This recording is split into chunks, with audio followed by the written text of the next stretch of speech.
안녕하십니까. 업장법장에서 여러분들과 함께 불교의 업에 대해 같이 설명하고 이야기 나누고 있는 법장입니다. 우리 지난 시간에 또 업의 원칙이라는 것을 이야기 나눠 우리가 흔히 많이 알고 있는 내용이죠. 인과응보, 선인락과 악인곡과 그리고 자업자득, 이 세 가지에 대해 설명드렸습니다. 이 세 가지의 원칙 중에 가장 핵심은 행을 내 스스로 하고 있고 내가 행한 결과가 업이라는 것이 되어 나에게 이어져 되돌아온다는 것입니다. 불교는 과거 인도에서부터 있었던 인과법이라는 것을 인연으로 바꿔 과가 끝나는 게 아니라 연으로 이어져 간다는 것이고, 그 이어짐 속에는 계속해서 그 주체자인 나 자신이 살아있는 동안 이어져 간다는 겁니다. 죽음 이후에는 달라질 수밖에 없지만 살아있는 동안에는 내가 업의 주체자가 되고 그 업이 나에게 되돌아오는, 즉 상속이라고 하는 관계 속에서 살아갈 수밖에 없다는 겁니다. 그렇다면 나에게 이 업이 오고 있는 것을 나는 어떻게 받아들여야 되는가? 뭔가 특별한 힘으로 업을 없애거나 지울 수 있는 것도 아닐까? 사실 고대의 많은 종교들이 그것을 생각했었습니다. 인간은 죄를 질 수밖에 없다는 것을 알고 있었고, 그러면 그 죄값을 안 받는 방법은 무엇인가? 라고 해서 여러 종교에서 면죄부와 같은 것들을 만들었던 것이죠. 뭐 서양의 종교는 말할 것도 없고 신이 있는 종교는 맨 처음 만드는 게 다 면죄부였었습니다. 신이 우리를 만든 힘이 있다라고 하면 우리의 그것들도 바꿀 수 있는 힘도 가지고 있을 것이다. 무엇을 바꾸겠습니까? 좋은 것을 나쁘게 바꾸진 않겠죠. 나쁜 것을 좋게 바꾸는 바로 면죄부에 대해 가장 오랫동안 생각했고, 천국행 티켓, 우리도 극락왕생, 그런 것들을 바라게 될 수밖에 없던 겁니다.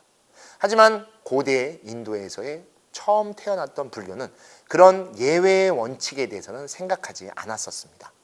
물론 뒤에서 다시 예외에 대해서 논하기는 하지만 근본적인 면에서는 있는 그대로 그것을 바라보게 했고, 자신이 저지른 행이 있다라고 하면 그 행에 대한 과보를 스스로 고스란히 받아야만 해야 된다는 게 바로 선인락과 악인곡과라는 것이었고, 인과응보, 자업자득으로 설명했던 겁니다. 그래서 오늘은 그 두 가지의 또 하나의 원칙인 업의 불가피성과 불상쇄성이라는 것에 대해 이야기 나눠보려고 합니다. 업이란 무엇인가라는 책 67페이지에 나오는 내용입니다. 업의 불가피성, 즉 업은 절대로 피할 수 없다라는 겁니다.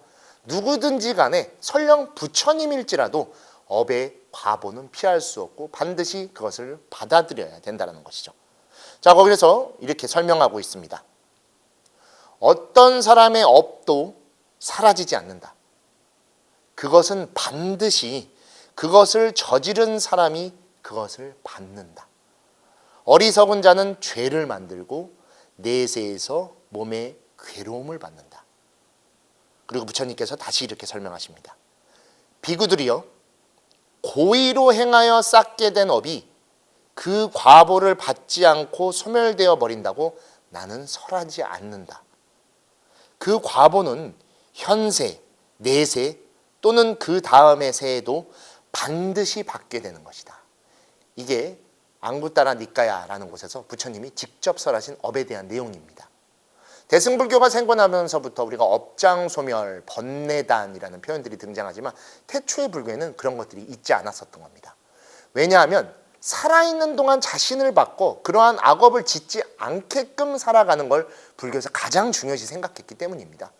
왜 한일부러 그런 것들을 자꾸 죄를 짓고 그것을 다른 방법으로 없애려고 노력하냐? 그 이전에 그걸 안 하면 되는 거 아닌가? 그렇게 스스로를 바꿔나가라. 수행을 통해. 그게 부처님의 가르침이기 때문인 것입니다. 자, 그래서 앞에서도 여러 번 등장했던 디브야바다나라는 곳에서 업의 설화에 대해 재밌는 이야기가 나옵니다. 과거세에 만들어진 선악의 업은 소멸되지 않는다. 스님들에게 보시한 것은 소멸되지 않는다. 성자들에게 들었던 것은 소멸되지 않는다. 은혜를 아는 사람에게 행한 것은 결코 소멸되지 않는다. 좋게 행한 업은 아름답고 악하게 행한 업은 흉하다. 그리고 그 이숙은 존재하며 반드시 과보를 가져온다라고 이야기를 합니다. 여기서 스님들에게 보시한다라는 것은 불교에서 말하는 승가에 보시를 한다는 겁니다. 때때로 절에 오셔서 우리 이제 공양미 이제 사오시거나 과일이나 그런 것들을 올리시죠.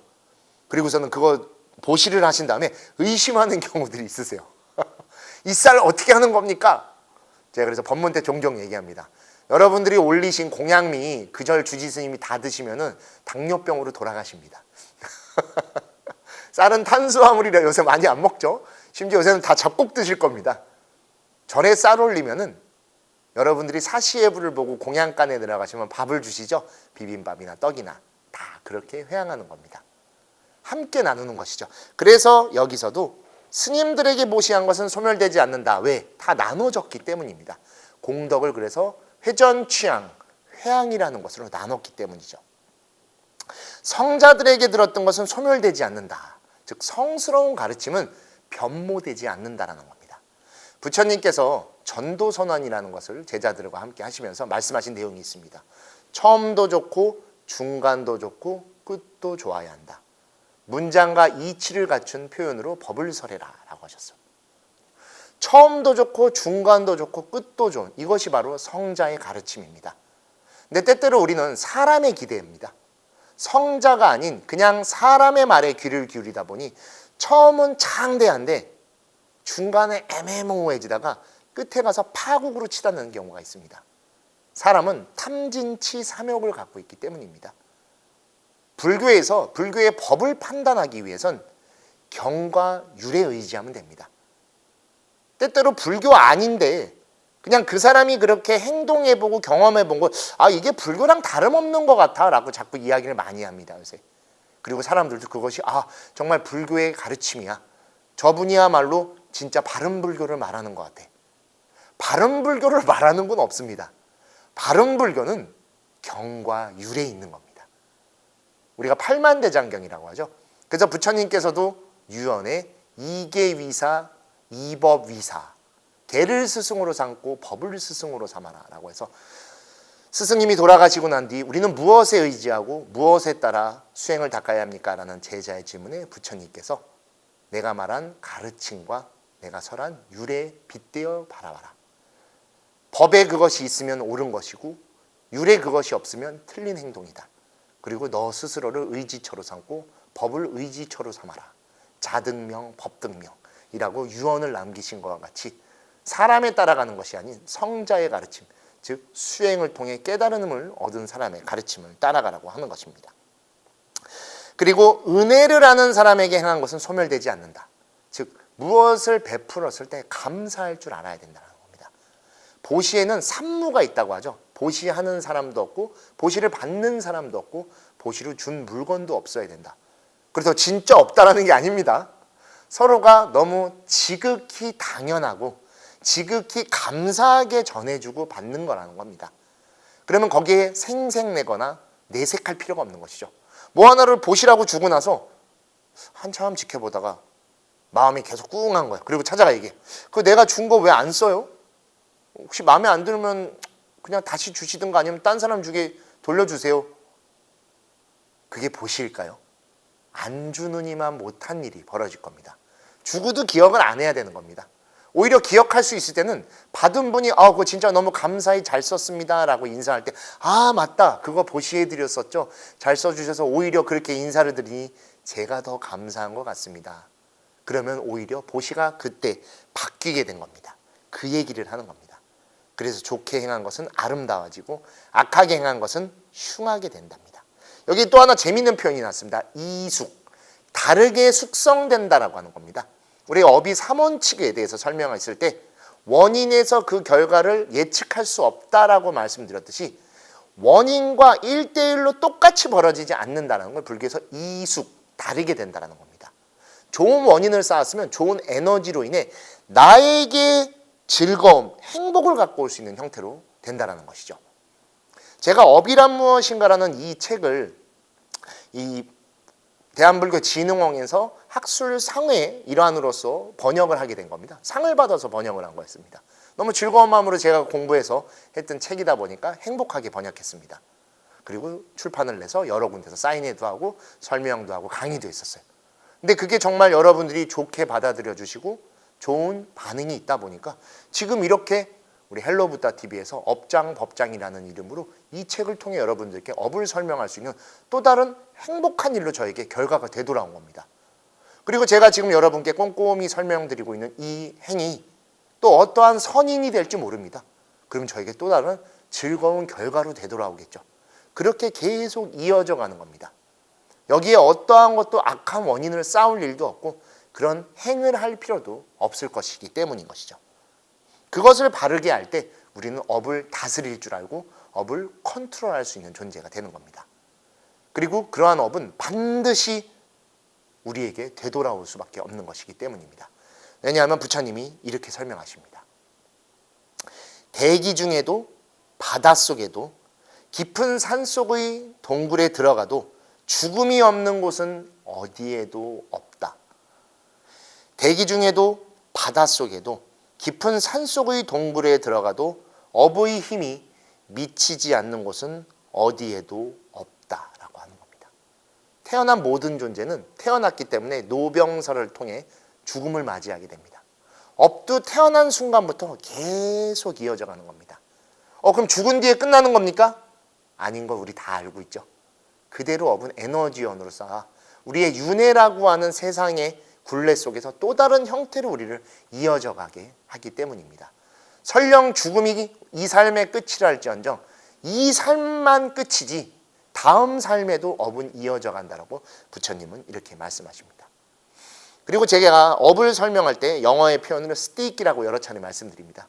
우리 스티키는 끈적거리다라는 거죠. 그래서 찰밥을 우리가 스티키 라이스라고 번역하는데 실제로 영미권에서 업의 성질을 이 스티키, 찰싹 달라붙는 형태로 설명을 합니다. 그게 왜 그런 얘기를 말씀드리냐면 여기서 부처님이 이렇게 말씀하십니다. 실로 업은 멀리서도 달라붙는다. 업은 멀리서도 끌어당긴다.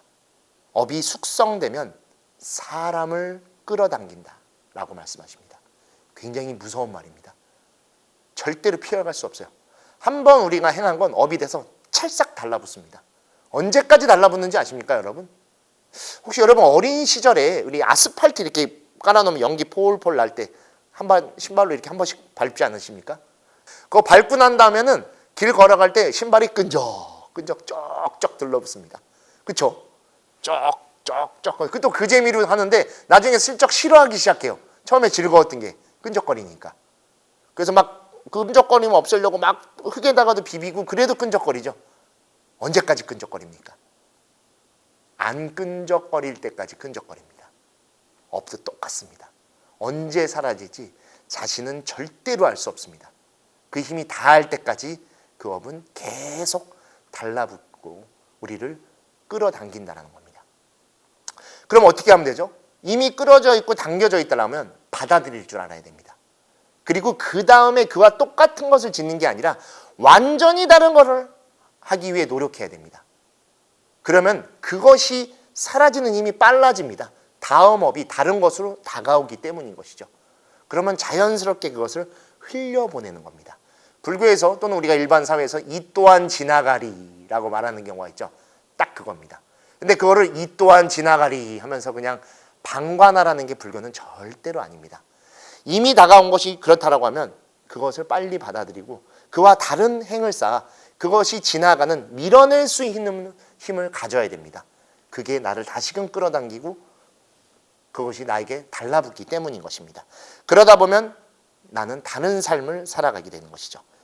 이처럼 업은 그림자와 같이 그 행동을 한 자를 항상 따라다니며 결코 그 행동을 못 보거나 빠뜨리거나 눈치채지 못하는 일 없이 하나하나 철저하게 기록하게 됩니다. 그러면 이렇게 생각해요. 그러면은 내가 앞에 좀 어린 시절 철없을 때 배움이 부족할 때 그렇게 악한 원인을 좀 쌓았으면 이제 철 들었으니까 좋은 걸 좀 쌓으면 되잖아. 맞습니다. 근데 여기에 한 가지 우리가 실수하는 게 있어요. 좋은 걸 쌓으면은 좋은 게 많아졌으니까 악한 게 좀 지워지겠네? 아닙니다. 그래서 다시 설명드리는 여러분께 업의 불상쇄성이라는 게 있습니다. 방금까지는 업의 불가피성이라서 절대 피할 수 없다는 걸 말씀드렸죠. 근데 업은 내가 쌓는 모든 것이 고스란히 업장이라는 곳에 쌓이게 되는 것입니다. 업의 불상쇄성이라는 것은 우리가 하는 모든 행위 낱낱이 기록된다는 겁니다. 그리고 그 기록은 어떠한 지우개로도 화이트로도 지울 수 없다라는 게 근본 원칙이 되는 겁니다. 우리가 살면서 일생을 쭉 생각해 보면 한 종류의 선업이나 악업만 쌓는 것은 불가능합니다. 수행자라 하더라도 사람을 만나야 되고 일상을 보내야 되고 여러 가지 것들을 할 수밖에 없죠. 우리는 끊임없이 선업과 악업의 사이 속에서 살아갑니다. 그리고 너무 지나치게 선업만을 쫓거나 악업만을 쫓는 것도 사실상 불가능한 이야기인 겁니다. 그 밸런스를 잘 지키는 게 굉장히 중요하다는 것이죠. 설령 내가 분명 악업을 지었다는 걸 인지했다 하더라도 그 다음에 선업을 쌓기 위해 조금 노력을 하면 미세하게 바뀔 수 있다는 것도 이 안에 들어있는 겁니다. 예를 들어 질량이 3짜리의 악업을 지었다라고 하죠. 그러면 그 3짜리의 과보는 나에게 반드시 되돌아옵니다. 근데 사람들은 이런 게 생기면은 조금 더 약간 냉정해지지 못합니다. 그러면 내가 방금 또 다른 선업을 2 정도 쌓은 것 같아. 내가 선업을 2를 쌓았으면 아까 악업이 3짜리였으니까 1만 받겠네. 절대로 그러지 않습니다. 이 불상쇄성에 의해서 악업의 3, 선업의 2가 쌓았으면 몇이죠 여러분? 5를 받게 되는 겁니다. 그 5에는 3짜리의 고통스러운 결과와 2짜리의 즐거운 결과가 따라온다라는 겁니다.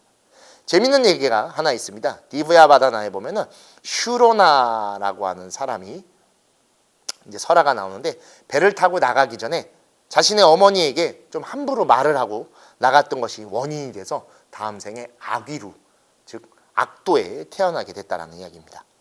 그래서 악귀의 세계를 떠돌다가 이렇게 사람들을, 거기에 악귀에 있는 사람들을 보게 됩니다. 어느 궁전에 이르게 됐는데 거기에 어떤 남자가 밤이 되면은, 해가 지고 나면은 4명의 아름다운 처녀들이 나와 막 한참 어울려 놀다가 해가 딱 뜨자마자 궁전과 처녀들이 다 사라지고 갑자기 개가 4마리가 나타나서 그 사람을 막 엎드려서 누른 채로 막 뜯어먹기 시작합니다. 너무 끔찍한 모습인 거예요. 근데 해가 지고 다시 밤이 되면 언제 그랬냐는 듯이 몸이 싹 도드라와서 또 궁전이 나타나 처녀들과 그 사람이 그렇게 즐거움을 느낀답니다. 그럼 또 그 사람은 그 환락에 빠져서 막 또 즐거워합니다. 그리고 또 다시 해가 뜨면 소련이 사라지고 개가 나타나 그 사람을 또 뜯어먹기 시작하는 거예요. 우리 일반적이면 어떻게 되죠? 이 원인을 알기 위해 노력할 겁니다. 왜 이런 것들이 생기지? 근데 악이다 보니, 본능으로 살아가다 보니 그냥 내맡긴 채 즐거우면 즐거운 대로, 고통스러우면 고통스러운 대로 그렇게 생기게 된 겁니다. 근데 너무 궁금해서 슈로다가 그 사람에게 물어보는다. 아니 당신 왜 이런 삶을 이렇게 살아갑니까? 라고 하니까 그가 얘기해요. 내가 원래 전생이 목동, 즉 양을 치는 사람이었었는데 양을 치면 또 양을 죽이고 고기를 팔아야 되니까 자꾸 동물들을 죽이는 이 살생의 업을 쌓게 됐습니다. 근데 어느 날 정말 우연히 마하가전현, 우리 부처님의 제자죠, 가전현존자를 만나게 됐고 가전현존자가 그에게 살생을 그쳐야 된다라는 이야기를 하십니다. 근데도 이게 본인이 직업이다 보니 쉽사리 그 끈을 놓을 수 없었습니다. 대신 가전현존자를 만났던 그 기원으로 그래도 퇴근 이후 저녁이라만큼은 불교의 가르침으로서 부처님이 말씀하신 것 같이 저녁만큼이라도 살생을 하지 않고 계율을 지켜야겠구나라는 마음을 꼭 먹었다라고 합니다. 그래서 이렇게 얘기합니다. 저녁 동안 계를 지켰던 업의 이숙에 의해 밤에는 1000개의 쾌락을 누리지만 낮 동안 내 직업으로서 양을 죽였던 업의 이숙에 의해 이처럼 고통을 받게 되었다. 낮에는 다른 생명을 빼앗고 밤에는 계를 지킨 공덕을 갖추었으나 그 과보로서 이렇게 쾌락과 고통을 번갈아 받게 되었구나 라고 해서 내생 다음에 넘어가서도 이렇게 업의 과보가 고스란히 이어져 온다는 걸 불상쇄성으로 설명하고 있는 것입니다. 이처럼 악업, 선업, 우리는 번갈아 가며 쌓게 됩니다. 그러면 자연스럽게 우리의 삶 속에 금생에도 혹은 내생일지도 모릅니다. 곡과 락과 곡과 락가가 끊임없이 찾아옵니다. 그래서 성찰하고 확인하고 관찰하라고 불교에서 이야기하는 겁니다. 불교에서 좌선이나 명상을 많이 강조하죠. 수행으로서 가장 큰 수행으로도 표현합니다. 명상의 가장 맨 처음 하는 건 자신의 상태를 보는 겁니다. 사마타 위파사나라고도 부르죠. 사마타는 멈춤이란 뜻입니다. 위파사나는 관찰이죠.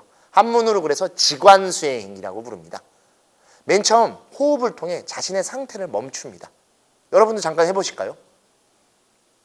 지금 한참 설명을 들으셨기 때문에 약간 어질하실 겁니다. 제 목소리도 좀 크고요. 말도 좀 빠르죠.